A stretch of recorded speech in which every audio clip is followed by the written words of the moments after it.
Assalamualaikum warahmatullahi wabarakatuh. Perkenalkan, nama saya Andika Adam Fitrajat dengan NIM 081711333041. Seperti judul video blog kali ini, saya akan menjelaskan beberapa tentang kebijakan pemerintah dalam mengatasi penyebaran COVID-19. Yang pertama adalah meliburkan semua sekolah dan menggantikan sekolah secara online. Sekolah online pun masih diberi bantuan agar dapat melaksanakan pembelajaran dengan baik dan benar. Misalnya seperti bantuan untuk menerima paket data sebanyak yang dibutuhkan dalam waktu 1 bulan.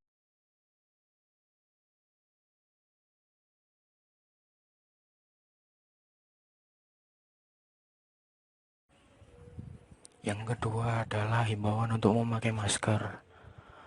Jadi saat kita berkendara, saat kita bekerja itu dihimbau untuk memakai masker agar tidak mudah terkena atau tertular penyakit COVID-19.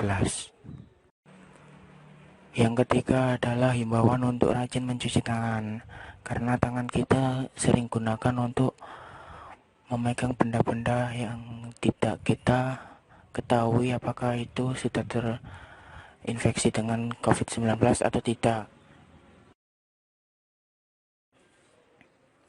Sekarang di tempat umum pun banyak terdapat peralatan-peralatan untuk mencuci tangan kita agar kita tidak mudah terinfeksi oleh COVID-19. Yang terakhir adalah perintah untuk social distancing. Social distancing ini menyuruh kita untuk membatasi segala kegiatan dalam skala besar, misalnya seperti pernikahan, seminar. Nah, baru-baru ini pemerintah mengeluarkan kebijakan larangan untuk mudik. Lalu, bagaimana dengan orang-orang yang terlanjur mudik sebelum dilarang mudik ini?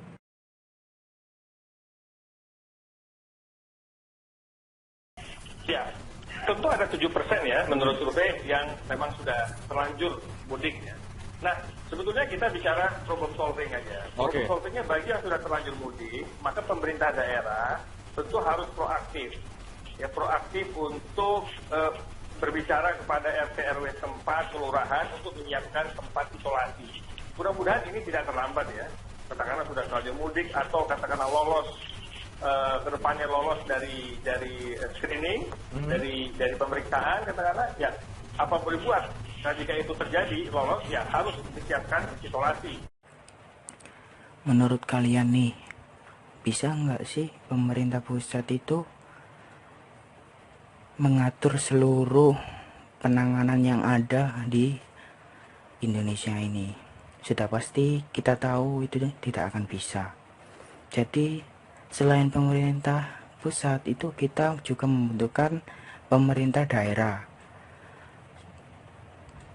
Tidak hanya pemerintah daerah, tapi pemerintah kampung pun yang dalam skala kecilnya itu juga berpengaruh besar dalam penanganan pencegahan penularan COVID-19. Misalnya seperti RT, RW, atau lurah, dan lain-lain. Jika tidak ada RT atau RW, maka orang-orang di kampung akan menyepelekan arti dari menggunakan masker, arti dari menggunakan mencuci tangan, sehingga akan mudah untuk terkena penyakit COVID-19. Dan dari data kami sebenarnya memang mulai sudah membentuk relawan desa lawan COVID. Jadi kita dari 74.953 desa sudah membentuk hampir sekitar 4.556 desa. Relawan desa itu punya tugas yang sangat mulia karena dia adalah melindungi masyarakat dan pemerintah desa. Dalam hal ini adalah kepala dusun, RT, RW menjadi kunci, dia harus tunduk dan patuh kepada apa yang diamanatkan dari pemerintah yang diterjemahkan oleh kepala desa.